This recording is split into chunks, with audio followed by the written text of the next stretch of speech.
Hey, what's happening out there? This is Halftime Prep Talk. We're coming at you from Putnam Stadium, where the Ashland Tomcats will host the Russell Red Devils this Friday at 7:30.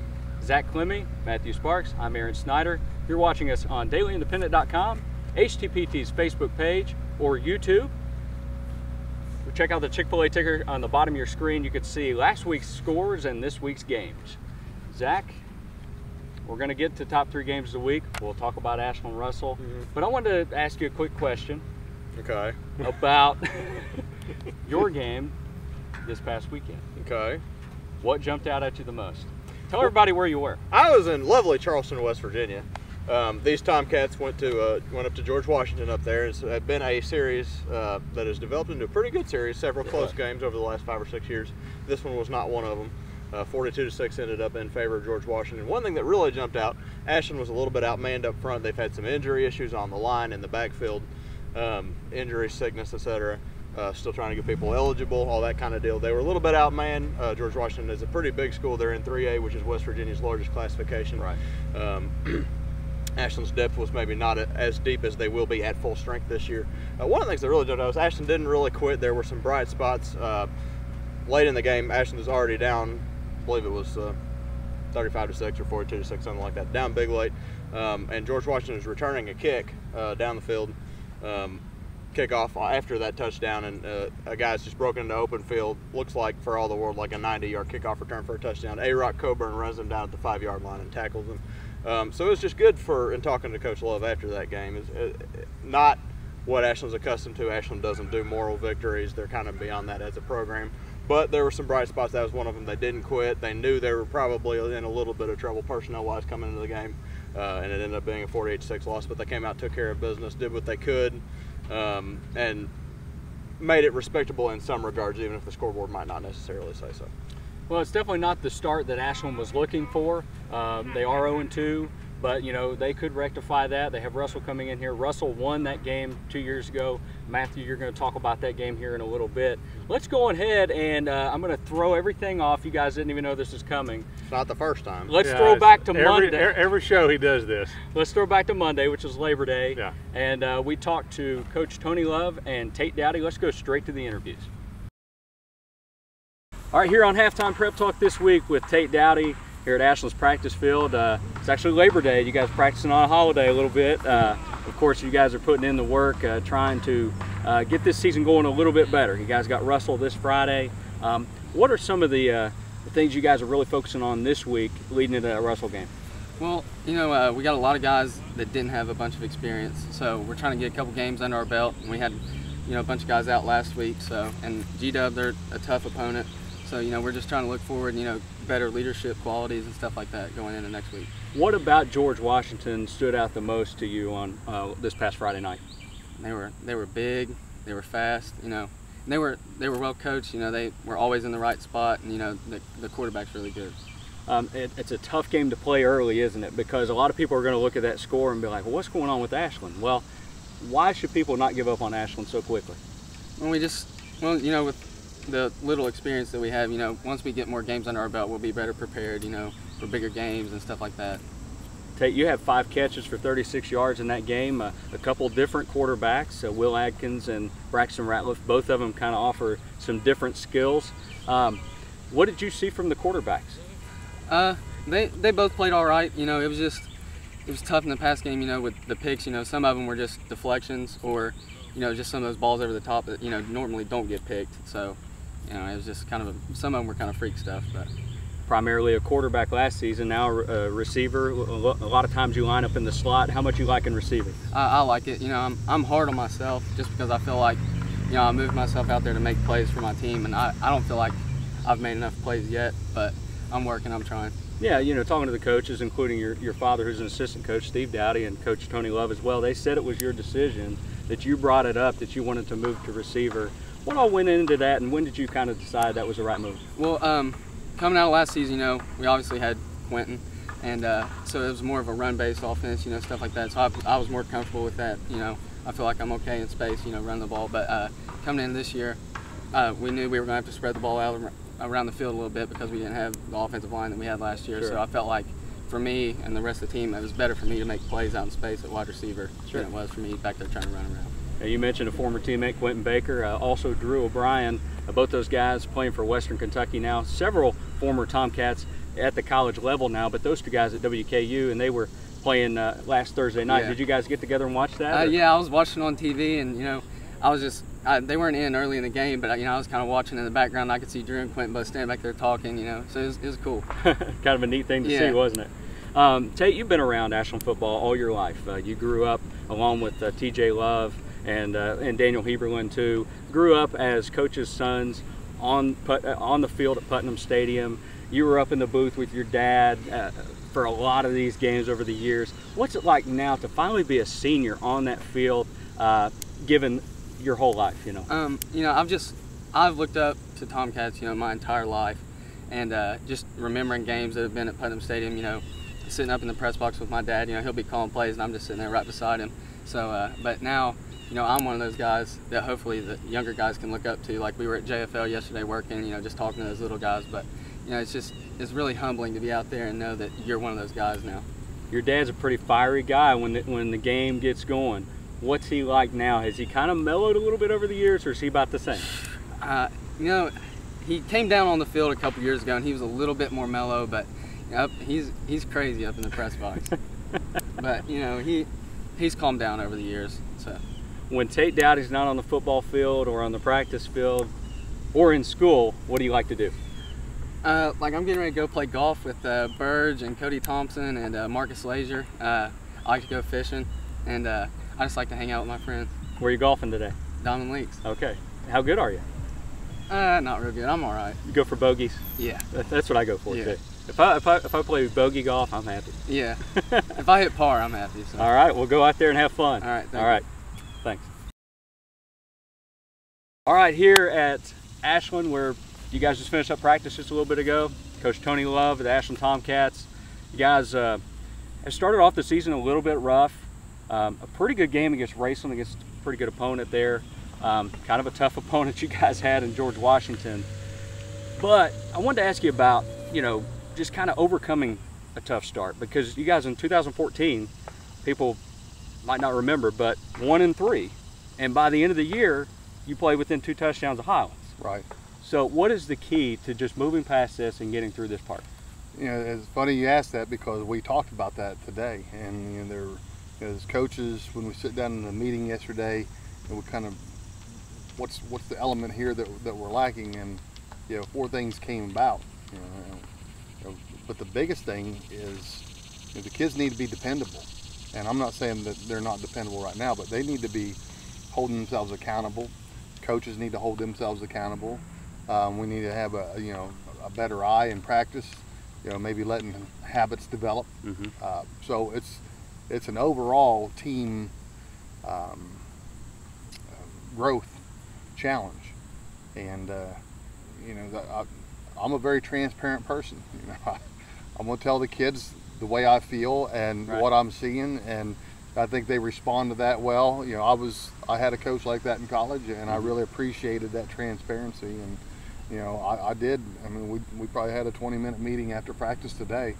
That one of the hardest things for somebody to do is to look themselves in the mirror and to be 100% honest. Are you studying your scouting report? Are you watching video? Are you lifting hard? Are you doing everything from Monday to Thursday? Mm-hmm. Because I told them I had no problem with our effort on Friday. Our effort, I think, has been excellent. But you can have all the effort you want in the world, but if it's not fitting within the scheme, you're going the wrong direction. Mm-hmm. You may go the wrong direction as hard as you want, but that's not going to help the team. So, those are things that we talked about, and it's just getting those guys to understand that we're a work in progress, number one. We have a lot of inexperienced guys. We knew that coming in. We're not giving up on them. We know what kind of was said around the community, not necessarily the community, but the football area here and going into this season. And I said, do you want those people to be right? And, our kids, they scrap. They're tough, they're fighters, but we just got to get going in the right direction. So, I guess basically to answer your question, you have a plan. Right. Make sure it's solid and convey that to the kids and get them to buy in. And then, you move forward with it and you adapt as you go. You guys will be at Putnam Stadium this Friday night against Russell. Obviously a big rivalry. A team that got you at Putnam 2 years ago in a really, really close game. It went down to the wire. How do you avoid that from happening again? Russell's a team that has only given up 6 points in the first 2 games. What are you looking at when you look at the Red Devils? Well, I see they play a really good defense. Offensively, they're similar to how we are. Their offensive line is a work in progress as well. But they have a running back that can go, and he's a playmaker, and all it takes is a crack for him. So you depend on your defense to hammer things out and to keep them at bay, and we challenge our kids. Is their defense better than our defense? Our kids have pride too, right? And you challenge them that way, but the whole development comes from things that happen today, tomorrow, and throughout the week to get themselves ready, to be effective on Friday. So, the kids believe in what the game plan is and how we're working them. Those are the key things. Will Atkins and Braxton Ratliff both got in as quarterback against GW. I think Atkins had 78 yards and Ratliff had about 54 or so. So fairly even numbers passing. What did you see from both those guys? I saw the same thing I see in practice.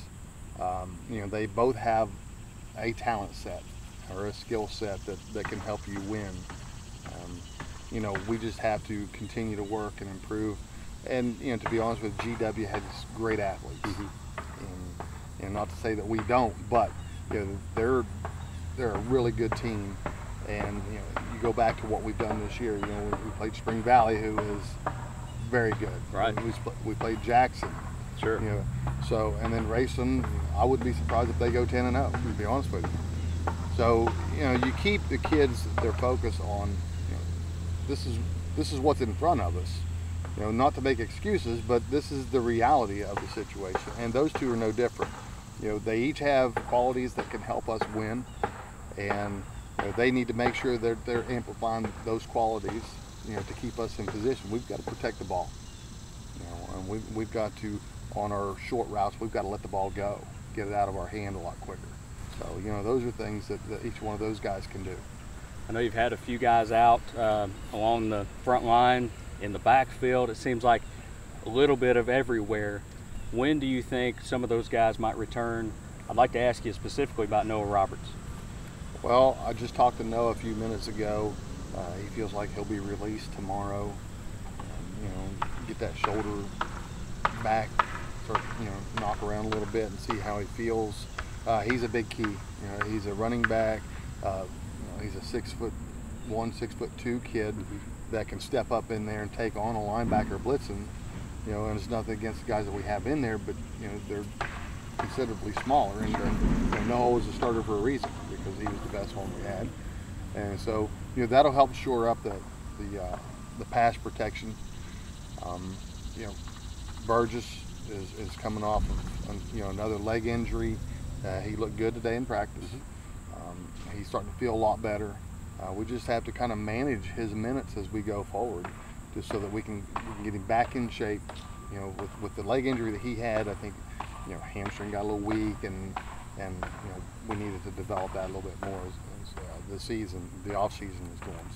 So getting those two guys back will be a big help. NFL season starts this coming weekend. Any predictions on your Cleveland Browns? I want to say same old, but I'm going to have some wishful thinking. If you ask our athletic director, he's going to think they're winning the Super Bowl. But I don't know. I hope maybe Cleveland, the Cavs, broke that curse that they have. You never know. Yeah. But let's hope they do well. Them and the Buckeyes. Buckeyes had a good win this weekend. So yeah. It's all fun. But to be honest with you, I don't follow a whole lot of NFL just because of the time. But I understand. If they win, that'll be great. All right, Coach. Best of luck this Friday. Thanks a lot. Thank you, Aaron. Appreciate it. Thank you to senior Tate Doughty and Coach Tony Love for joining us earlier this week. As you noticed, I do have a different shirt on than in that clip. So it was filmed earlier this week. Like I said before, it was Monday. We appreciate their time, and we're going to move forward with game balls And with that, let's move backward to last weekend. I'm going to give out 2 game balls. If anybody can kneel for the national anthem, I can give out 2 game balls on HTPT. Right? Did you have to? Okay. Yes, I had to bring it up. Okay, go ahead. Everybody's talking about it, Zach. You are now. Oh. Let's move past that. I haven't said a word about it. Okay. Well, Geordan Blanton gets a game ball. Johnson Central.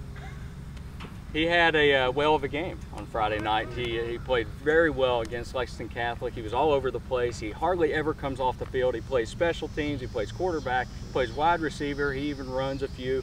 He ran a touchdown. He caught a touchdown. He passed for a touchdown. And he almost returned an interception for a touchdown. He was tripped up and fell at the 6. Geordan Blanton gets a game ball, as does Jonathan Ruggles of Fairview. Ruggles had 194 rushing yards, 21 carries, and a touchdown, as you can see right here, against Lawrence County.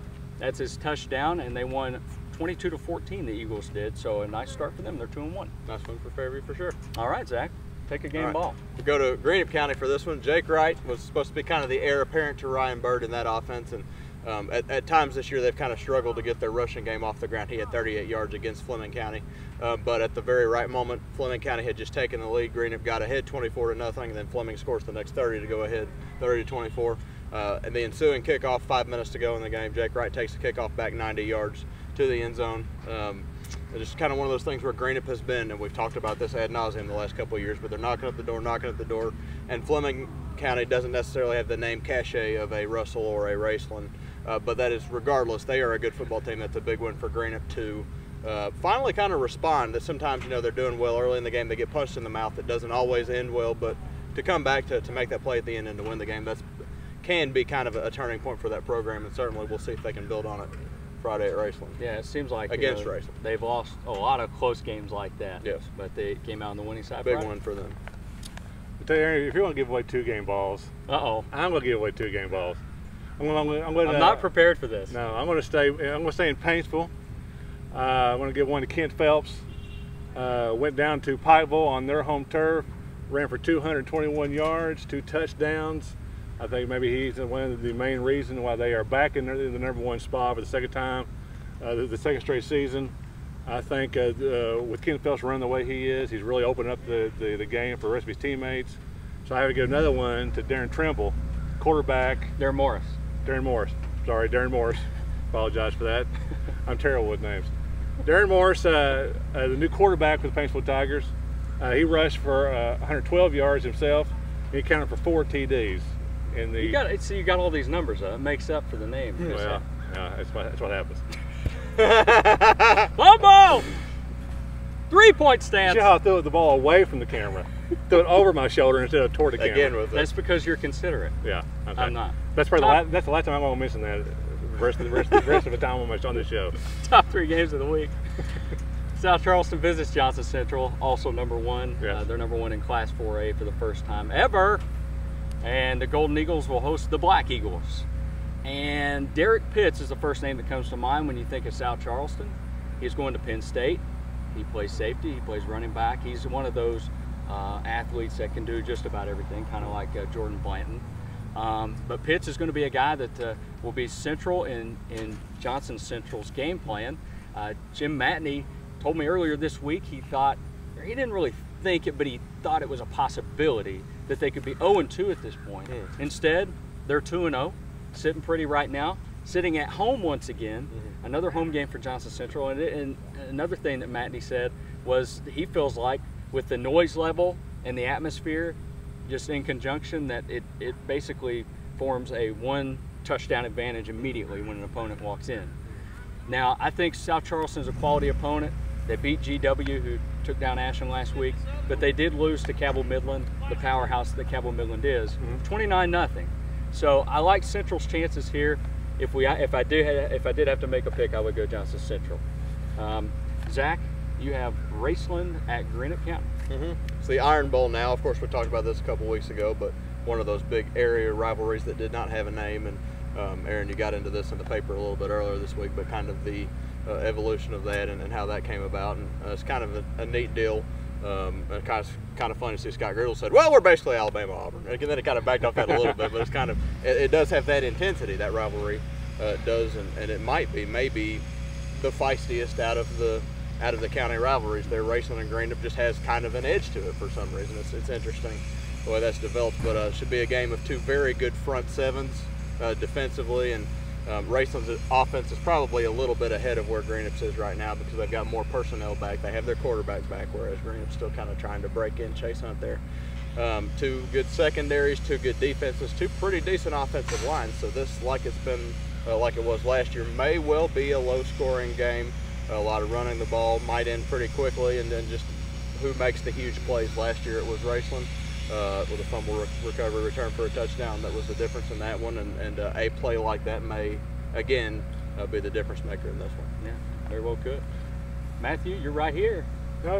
Is there a Trimble on the Pikeville roster though, isn't there? There was a Luke Trimble. Luke Trimble, see, that's where I got it from. Okay. Back to the moment at hand. I just want to make sure I'm not losing it. Okay, let's go with your game of the week. Yeah. That's Russell at Ashland right here. Okay. Well, I'm going to add to what Zach said at the beginning of the show. Ashland is in unfamiliar territory. They're trying to avoid their first 0-3 start since 2007. Right. I think a lot of young players on the Ashland roster. I think they're still trying to adjust to the post-Quentin Baker era, especially on the offensive side. They're really battling a lot of injuries, a lot of new guys at new spots. And it's really tough, with the start of their schedule to face three strong defenses to start this season. Right. And now you bring in Russell to come in here to Putnam Stadium Friday night. They've only given up 6 games in each of their first 6 points in each of their first 2 games. But Russell's only scored 20 total themselves. Right. I think teams are really focusing in on Nick Connolly, but that's allowing other guys to flourish a little bit. Max Blackburn's had a really great start to the season. I think you've seen Austin Smith really take off, and Landon Brewer. He scored the game-winning touchdown against Greenup. But I kind of feel that when I see Nick Connolly kind of explode a little bit Friday night. He's done that here before. I think 2 years ago. Yeah. Well, thank you for taking my thunder there. I think we're gonna better than being struck by lightning. Exactly. Well, he rushed for 200 yards on this field 2 years ago, and I think maybe we might see a breakout game from him this year. All right. So you want to put a number out there? No. Okay, that's safe. Smart. Considering where you are right now. Exactly. I almost threw you to the wolves. Yeah, I don't go too far. Well, as Coach Love alluded to earlier, Noah Roberts, it sounds like he has a good chance of being back on the field Friday night. In what role, we'll see. Michael Burgess, who got hurt in the first quarter of the Graceland game, looks to be on the right path to return as well. So that could really help up front. Yeah, it could be a big boost for the team, especially now you're going to face a rival too. The atmosphere with the rival in town. We haven't really got confirmation on Kirtland Brown yet either. We don't know for sure yet. We haven't got confirmation. He was supposed to. He did come back to school, and they were talking about this might be the game that he might come back. He's on track, I believe. From what I understand, to be eligible this Friday. We don't have confirmation. We'll see. We don't have confirmation yet, so we can't say for sure. But that's what they said at the beginning of the season. Right. All right. Are you guys prepared to go on to 2 for the Road? I'll just walk out of the screen here. Are you guys ready for this? All right. Okay. We switched up the order, so I'm just gonna back out. Of course, everybody knows Jackie Robinson's number has been retired by baseball. The number 42 will never be worn again now that Mariano Rivera has retired, and he was kind of grandfathered in on that, but that's one that nobody will ever wear before again. 21, of course, is the number that Roberto Clemente wore for the Pittsburgh Pirates from the 50s through the 70s.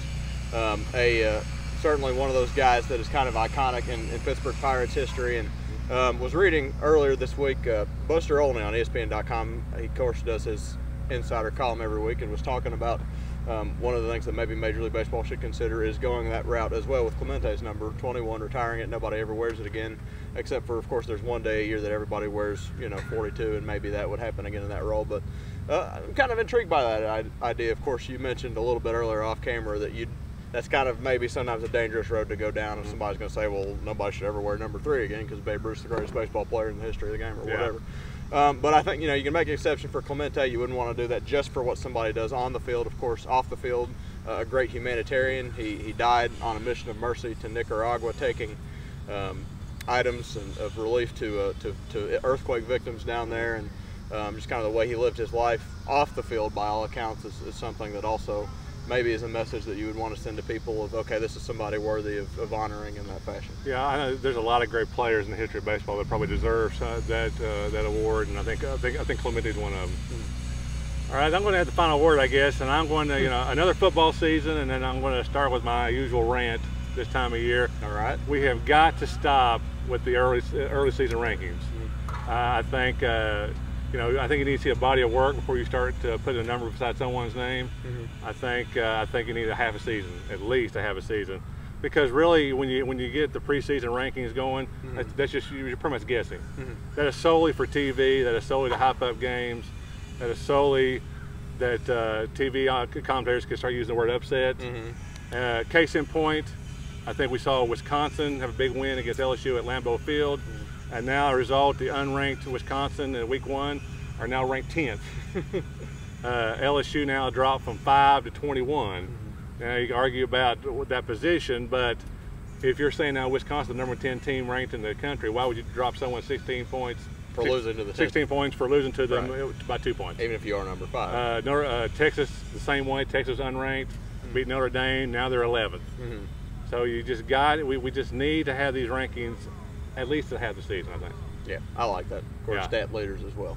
All right, well, that about finishes things up for us for a 2-day excursion this week at Putnam Stadium for halftime prep talk. He's Matthew Sparks. I'm Zack Klemme. Aaron Snyder's running around here somewhere.